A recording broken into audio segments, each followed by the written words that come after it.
Hello, everybody. Welcome into Talking Fitchburg on this Wednesday, March 9th, 2022. Jay Cros here with you, along with A-Bam. We're ready to rock your socks here on your midweek TF. And we got a great show coming up for you today. A lot to get to. Got some headlines for you, including something that you could do at the rec department with your kids during spring break. Oh, yeah, we got you covered on that. We'll break the details here in a minute.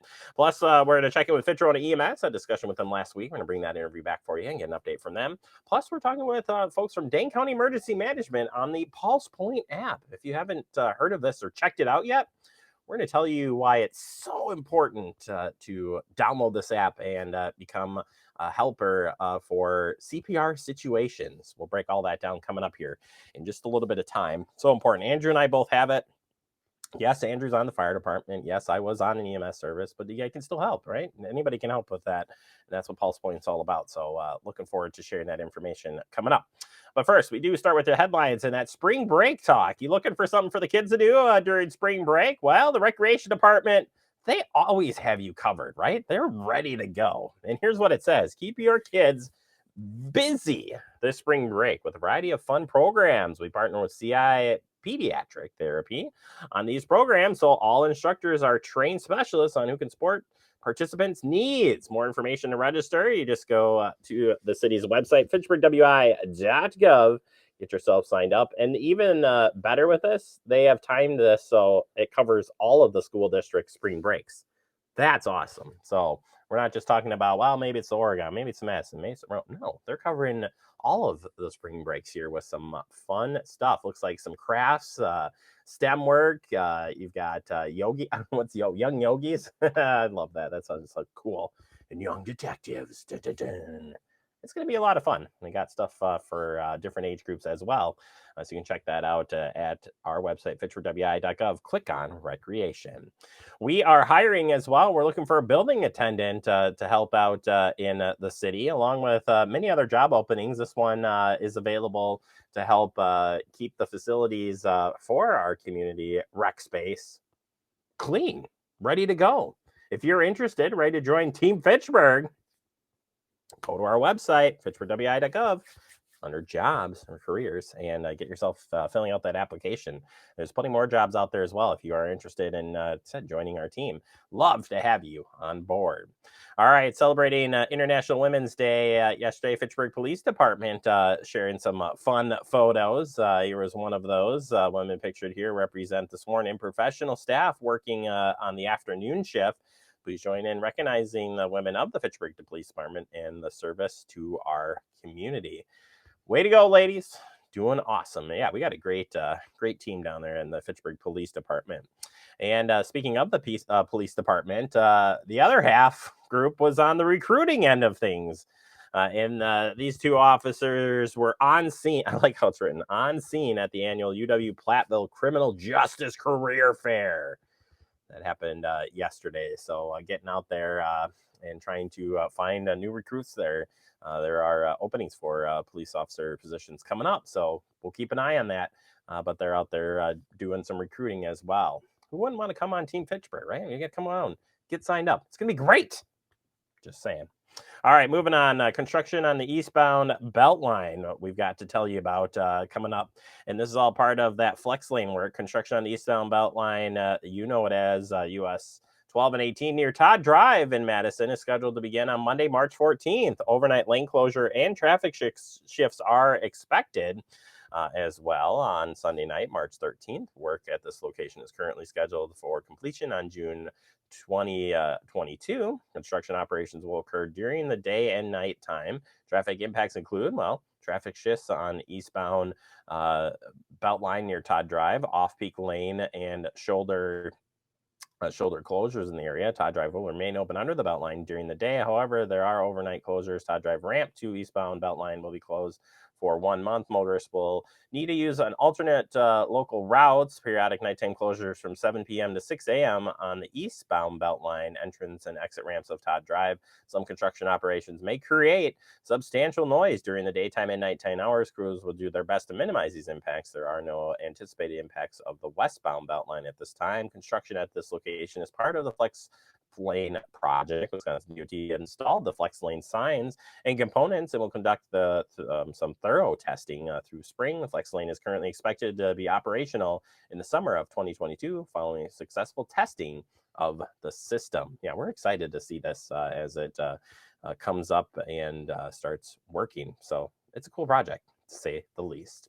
All right, that does it for our headlines. Coming up next, we open up our digest. We're going to be checking in with Fitchburg EMS, and later we're talking about the Pulse Point app. And I called it on the promo. This is a Public Safety Wednesday. We're keeping you safe this Wednesday here on TF.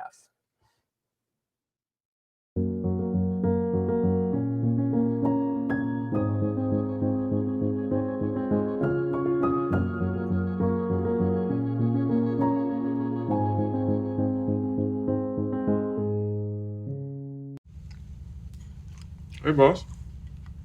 Okay. I said I'm fine. Put me to bed, see you in the morning. With the frosted Superman, but it wasn't on it. And we lost it. In my head, in my head, in my head. Where you at? Underlay in my head. Hey, son. Hey, Bob. You know you can talk to me. Yeah. We're all just trying to keep things running for those who rely on us. Ready! That's why we don't have time to be sick with the flu. And especially this year, no one has time to get sick. Get a flu shot for yourself and those around you too. Welcome back into Talking Fitchburg. Joining me today from the Fitchburg EMS, our friend Jeff Doslick, Deputy Chief. So much more. Jeff, how you doing? I'm doing wonderful. Thank you very much. Great introduction. Hey, yeah. Well, you are the man, so we got to step it up every time we can. Jeff, we got a couple of different topics to talk about today. We'll start. I as marked it as 'tis the season for slips and falls because we're kind of in that transition period where it's warm, it's cold, it's warm, it's cold. Then you can slip and fall and everything else. So as we start to close out winter. Have you guys been seeing a lot of those types of things because of the weather? We've seen a few. Unfortunately, the people in our district are rather safe, which is good from that standpoint. But it is something that constantly worries me because, those injuries, whether they're, breaks of bones and hands and, legs, they also cause head injuries. And those can be much more devastating, especially for those patients that are on Coumadin or warfarin or any of those blood thinning products. So I remind my wife every morning when she walks out to, watch for the ice, and she always turns and gives me that funny look of like, why do you keep reminding me of that? And I told her, I keep reminding you of it because it's one of those things that we just, as it gets warmer, we go for walks and we just don't pay much attention to those small slippery spots that are on the sidewalks or in the parking lots because of the melting snow. So I just ask people to really pay attention of, their surroundings when they're out there, especially now as the snow is melting. Today it's 40 degrees. It's going to be nice all weekend. Fortunately, most of the snow will melt. But if we do get another snowstorm and then it happens to freeze and melt, and it does become an issue. And I know the ERs have been fairly busy with those types of incidents as well. So I ask people just to be real careful when they're out there. Yeah, I think great safety tips, and I know that I'm a victim to a fall of black ice that I didn't see. It was warm out, and sprained my ankle years ago. So it happens just like that. And of course, I was distracted by the cell phone, so I'll leave it at that. Right. Don't walk and text at the same time. You just can't do it. It just can't do it. Also, COVID-19, the mask mandate just lifted in Dane County for indoor parts. But overall, what are you seeing out there as far as trends goes? We've seen definitely go down, but this first quarter, what were were you seeing a lot of calls related, or what have you seen out there? Yeah, call volume was, I'll knock on wood because I haven't said this very often in the last year and a half, but call volume was actually under 300 calls for the month of February. That's the first time in over 13 months where the service has been under 300 calls. The calls that we're seeing are higher acuity, trauma related stuff as summer start, as spring starts to open up. We've seen a lot of cardiac arrest calls. And I'm not really sure what those are a result of. As we know, when COVID hit, a lot of people didn't want to go to the hospital. A lot of elective procedures were put on hold. People waited because they didn't want to be, they didn't want to go in and expose themselves to that hospital stuff. But I think from the standpoint of the staff, our staff is healthy. We were fortunate enough to not have a lot of staff go out with COVID. Where we saw some staff absences was a result of family members being sick and staff having to stay home and take care of them. So we did a phenomenal job, I think, from our staff standpoint to take care of ourselves and follow the rules that were out there. We've opened up at least, the mask mandate in the station has gone away. What we've asked our staff is to make sure that they wear, if they're sick or have a family member that is sick, to make sure that they wear a mask, to protect themselves and others. And then, of course, we'll still highly recommend that they wear at least a surgical mask while they're out on calls. If it's a respiratory, cardiac arrest, high acuity type call, we've encouraged them to put on an N95. We've seen, as far as getting supplies in, the supply chain has opened up quite a bit. So we do have, an adequate amount of N95s to get us through, hopefully not another pandemic, but, a couple of years of, just regular, calls. And so, Yeah. Fortunately, we've been very lucky, I think. Well, that's good to hear and appreciate the update on that front. Final discussion today. You guys announced that you'll be part of a study of lights and sirens and not using them as much. Tell us about this trend. Yeah, so I'm really excited about this study. Historically, emergency service providers, run red lights and sirens to all of the calls that we go to, and there's been a misconception that using lights and sirens gets us there faster. The national study by the National Association of EMS the Quality Alliance, which are national providers around the country, have gotten together to take a look and see if that's really the case. Are we really getting there faster? Some studies have shown that we're not. We're only saving about anywhere between 40 seconds and about 2.5 minutes on average, a 90 percentile average of calls. So what we're trying to do is take a look at the calls that we've dispatched that are lower acuity calls, the alpha level, low acuity calls, Bravo level, low acuity calls, and some of the Charlie level calls, and not responding red lights and sirens to those calls because we're really not saving any time.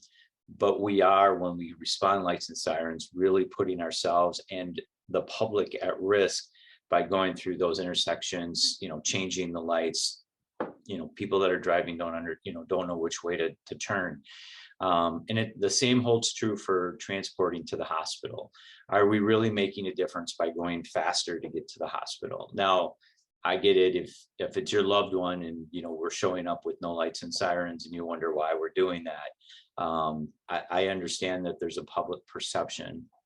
Part of the study is to throw out as in, how do we change culture and how do we change the numbers? And for us, the numbers as far as response is concerned, we want to be at about 70% of our responses being no lights and sirens, and we're between 55 and 60%.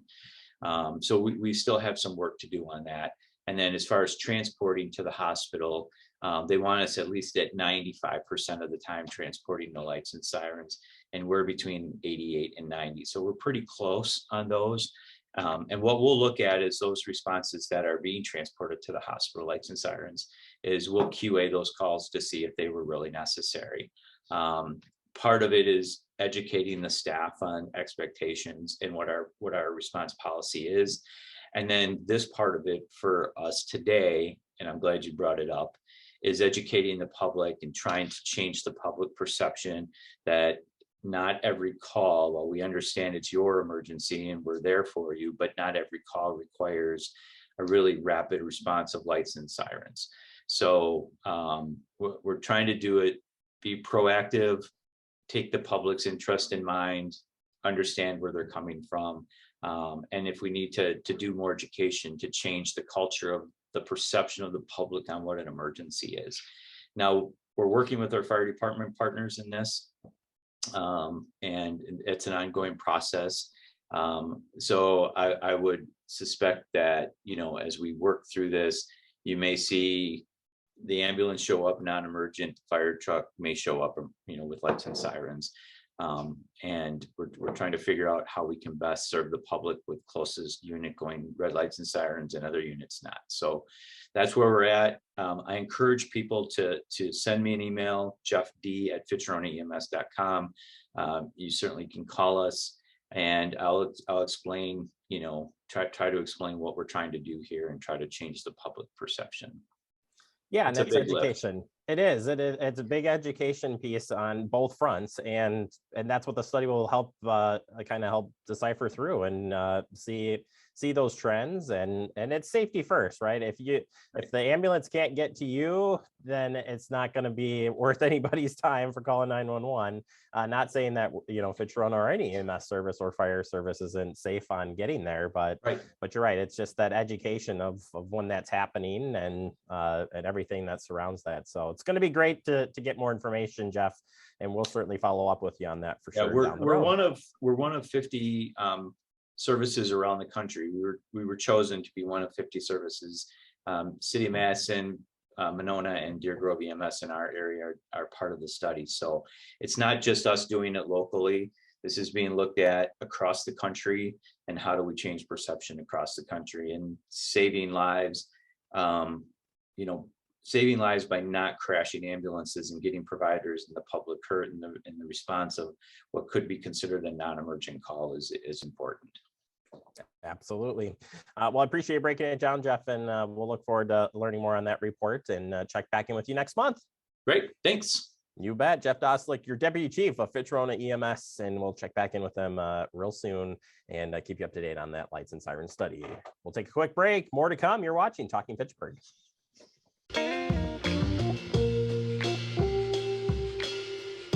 After you joined our family, it was like, I really do feel complete now.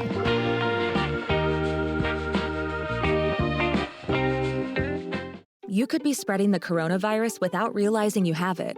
So follow guidance from authorities where you live and do your part. It's important to limit in-person interaction with anyone outside of your immediate household, but phone and video chat are safe ways to connect. It's also important to limit any social gathering. This advice applies to people of any age, including teens and younger adults. Visit coronavirus.gov for the latest information. Brandon met a girl on a dating app. He finally found the courage to ask her out. No answer. He started to panic. Was he being... Hey, sorry I didn't respond. I was driving. She must be a keeper. We're all just trying to keep things running for those who rely on us. That's why we don't have time to be sick with the flu. We don't have time for delays. We don't have time for spills. Next. We don't have time for setbacks. Let's be real. Getting the flu shot helps you fight the flu. Get a flu shot for yourself and those around you too. Welcome back into Talking Fitchburg. Joining me today from Dane County Emergency Management, we have Eric Anderson. Eric, welcome to Talking Fitchburg. How are you doing today? I'm doing fantastic, Jeremy. Thanks for having me. Thank you for being on. Today, we're going to talk about an awesome app that has been out now for a while. It's called Pulse Point. And if you haven't heard about it, we're going to explore all the great things that are important about it and how you can get involved in using it. So first and foremost, Eric, Dane County Emergency Management, what do you guys deal with overall? And I know you're on the EMS side of things too. So, it's a loaded question, but what services do you guys provide to Dane County? Yeah, absolutely. So the overarching role of Dane County Emergency Management is to support our local municipalities and our communities to prepare for, respond to, and recover from emergencies, whether it's flooding.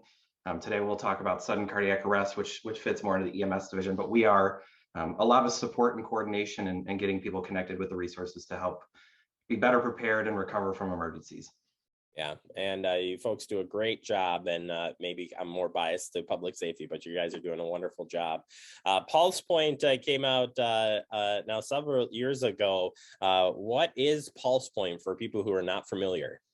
Yeah, absolutely. So in 2015, we partnered with the Meritor Foundation to purchase Pulse Point.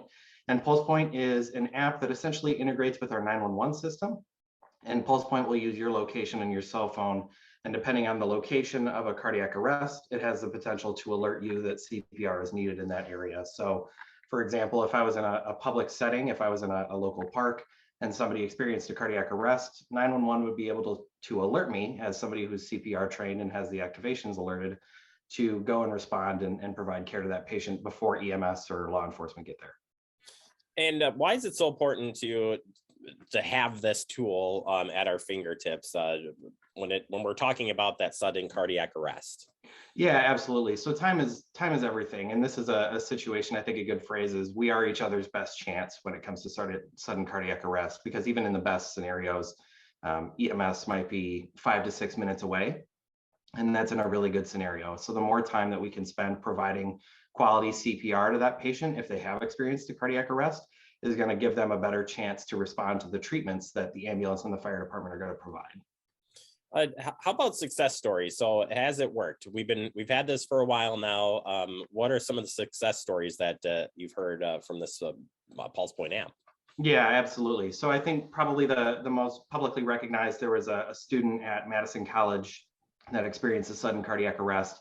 And you talk about, it's a tragic situation, but the best case scenario, if you collapse in a room full of paramedics and paramedic instructors, and the staff throughout the school were notified via the Pulse Point app, and they were able to go and render aid while the paramedics were coming. And that patient ended up having a great outcome. And we're hopeful that she'll be a speaker at our upcoming survivor celebration. That's awesome. And yeah, it is so important. Timing is everything with these situations, no matter what it is. Overall, for people who are interested in Pulse Point and downloading the app, how can they where can they find it? And what would be some of the things you'd point out for usage?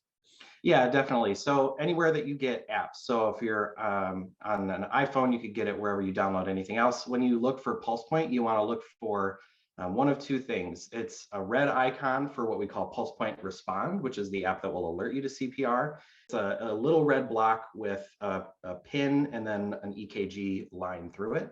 And then the other one that I would suggest that people get is called Pulse Point AED, which is the exact same logo. It's just in yellow. It's a free app.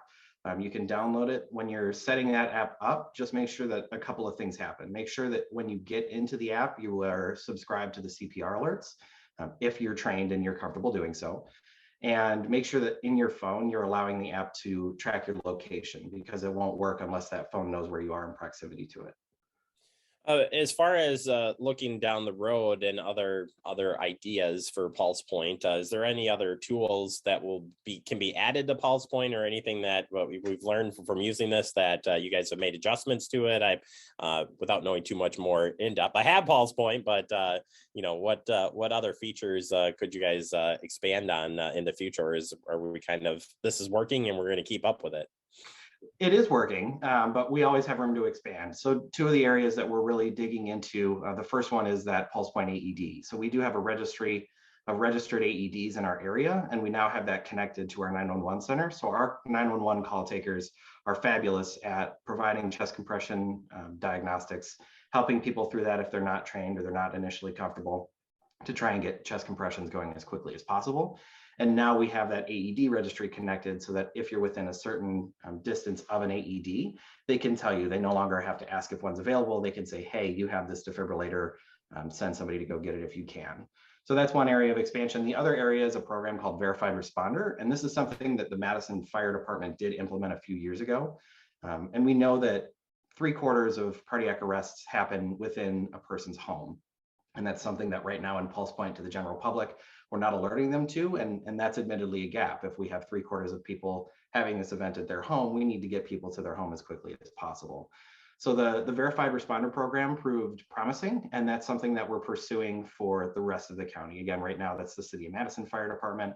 But the idea is that if you are affiliated with an EMS agency and we have the background check and we verify that you are an EMS or a fire department professional in our area, then you would be given the updated permissions to be able to respond into people's homes. So that's not something that we're expanding to the general public. I won't say that will never happen, never say never, but right now we're just trying to get people connected with defibrillators as quickly as possible and trying to get to the alerts in the patient's homes as much as we can.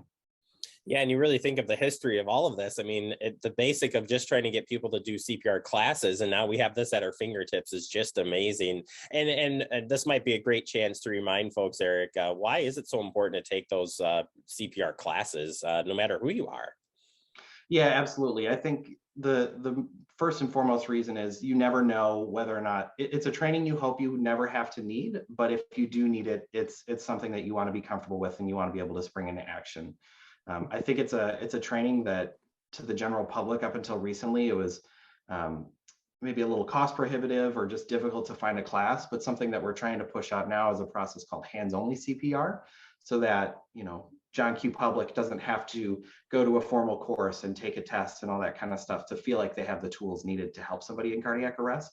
And there are a lot of videos, and again, the 911 call center will help refresh your memory if you're CPR trained, but you're just in an incredibly stressful moment that maybe you haven't experienced before. They'll help you coach through that.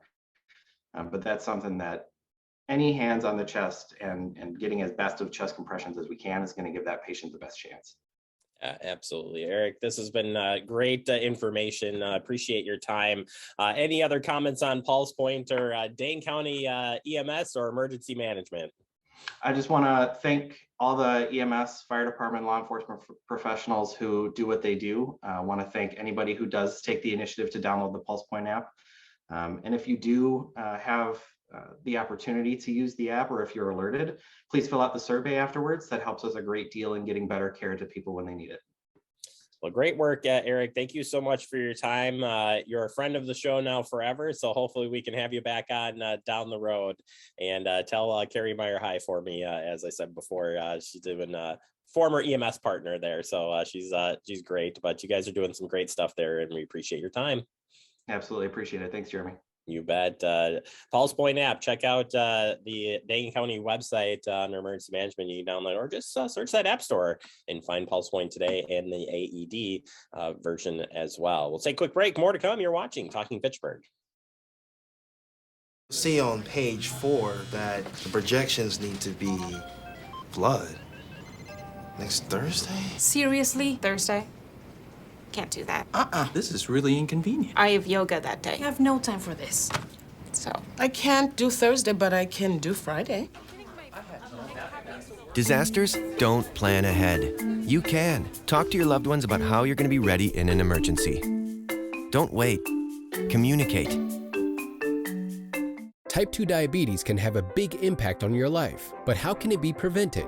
Well, the first step is knowing if you have prediabetes, a serious medical condition that puts you at high risk for type 2 diabetes. 1 in 3 American adults has prediabetes, but more than 80% don't know they have it. The good news is, prediabetes can be reversed, and for many people, healthy changes in their daily routine can make a big difference. Take the 1-minute risk test today at doihaveprediabetes.org. Severe weather can strike anytime, anywhere, but there's a simple way to stay safe.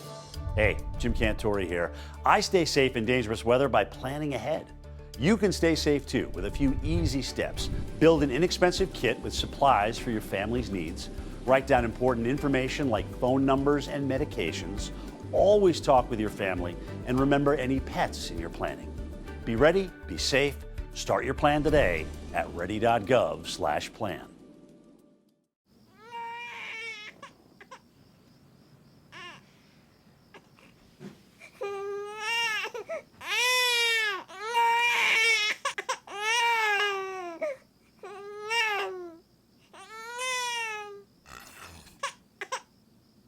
If you love them enough to suck the snot out of their nose at 4 a.m., then surely you'll check nhtsa.gov/the right seat to make sure they're in the right car seat. Welcome back into Talking Fitchburg, wrapping up the show for today. I want to thank Eric from Dane County Emergency Management, and hi to Carrie as well. from Dane County Emergency Management. Used to be my partner at EMS. She's awesome. But Eric is awesome too. And we'll hopefully check back in with Dane County Emergency Management later this year. And of course, Jeff Doslick from Fitchburg EMS. He's proud of us for sharing some great information on CPR. And we love checking in with him. As you wrap up, remember, stay connected with Fact TV. Have you checked us out on the streaming stuff? You might want to do that. It's pretty cool.